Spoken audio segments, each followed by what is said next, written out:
పేరు శ్రీనివాస్. మాడుగుల మండలం వేర్వేలు గ్రామం చెందిన నేను. ఇటీవల శివాజీ వ్యాఖ్యలు చాలా వివాదాస్పదం అయ్యాయి. ఆయన సేల్ కోసం చాలా మంచిగా చెప్పారు కదా. దీనిపై ఏంటంటే యాంకర్స్ ప్లస్ ఏంటంటే సినీ ఇండస్ట్రీలో ఉన్న పెద్దలు కొందరు ఘాటుగా సవాళ్ళు ఇచ్చి శివాజీ గారిని చాలా తప్పుగా మాట్లాడుతున్నారు. ఇది సాధారణ మహిళలు సెలబ్రిటీస్ పద్ధతిగా ఉండమనే కదా చెప్పారు. ఆయన ఏం తప్పేం చెప్పలేదు కదా.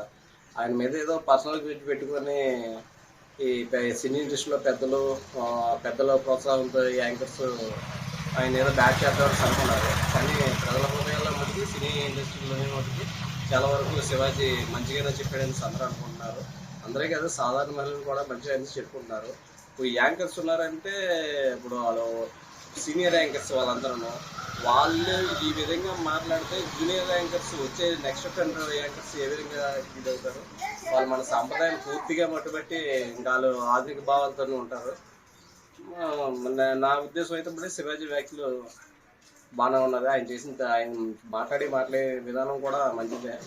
కాకపోతే ఇదే 2 పదాలు దొరికాయి, సహజం. అది పెద్ద సినిమాలో ఉన్న పెద్ద నాయకులు అంటున్నారు, ఇంకా రాజకీయాల్లో పెద్ద నాయకులు అంటున్నారు. అందరినీ అనొచ్చు కదా. నా పేరు వీరమాచినేని జగదీశ్వరి, నర్సీపట్నం మాది, 16వ వార్డు కౌన్సిలర్ని.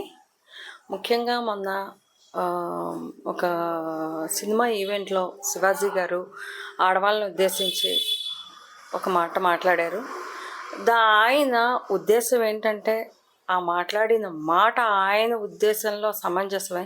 తీసుకునే వాళ్ళకి ఎలా తీసుకుంటారు అనేది వాళ్ళ అభిప్రాయాన్ని బట్టి ఉంటుంది. అయితే ఆడవాళ్ళందరికీ కూడా ఆయన మంచి వార్తే చెప్పారండి. యాంకర్ల దగ్గర నుంచి 3 యాంకర్లను కూడా ఆయన ఉదాహరణ తీసుకుని చెప్పారు.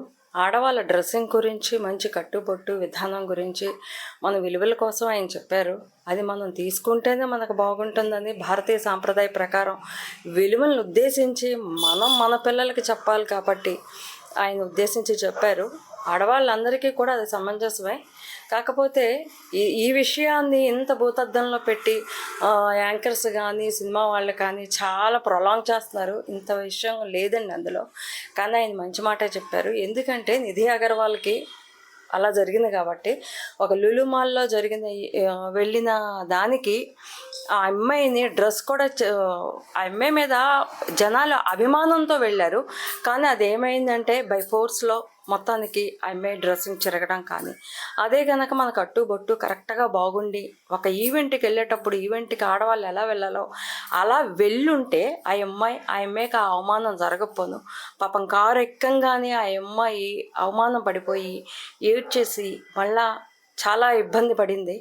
అట్లాంటి విధానం మరో ఆడదానికి, అందులో యాక్టర్స్కి ముఖ్యంగా అలాంటి జరగకూడదనే ఉద్దేశంతో అక్కడ ఉన్న స్టేజ్ మీద ఉన్న యాంకర్తో సహా కలిపి చెప్పారు ఆయన.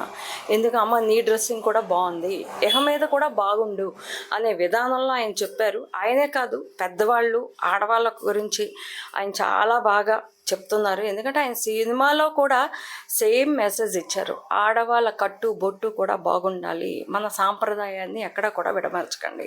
ఎందుకంటే మన భారతీయ సాంప్రదాయంలో ఆంధ్రప్రదేశ్లో ముఖ్యంగా ఏంటంటే కట్టుబొట్టు మీద చాలా అభిమానం ఉంది. వాటి మీద ఎంతోమంది శాస్త్రవేత్తలంటే రచయితలు కూడా పాటలు కూడా రాశారు సినిమాలో. దానికి ఉన్న క్రేజ్ అది కూడా.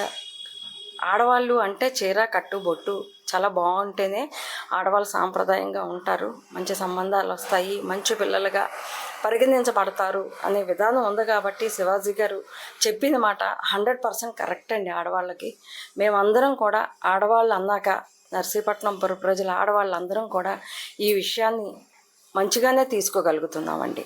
థ్యాంక్ యూ అండి. ఈ అవకాశం నాకు ఇచ్చిన RTV వాళ్ళకి చాలా ధన్యవాదాలండి. ముకుందపురం గ్రామానికి చెందిన నేను వీర వెంకటరమణమూర్తి. శివాజీ గారు మాట్లాడిన దాంట్లో నాకు ఎటువంటి అసభ్యత కనిపించలేదు.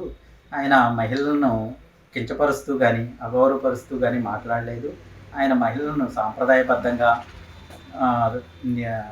శుభ్రంగా తయారయ్యి నీట్గా డ్రెస్సింగ్ చేసుకోమని మాట్లాడారు, కానీ ఎటువంటి అసభ్యంగా మాట్లాడలేదు. దీని గురించి ఎందుకు కాంట్రవర్సీ చేస్తున్నారో నాకైతే అర్థం అవ్వలేదు.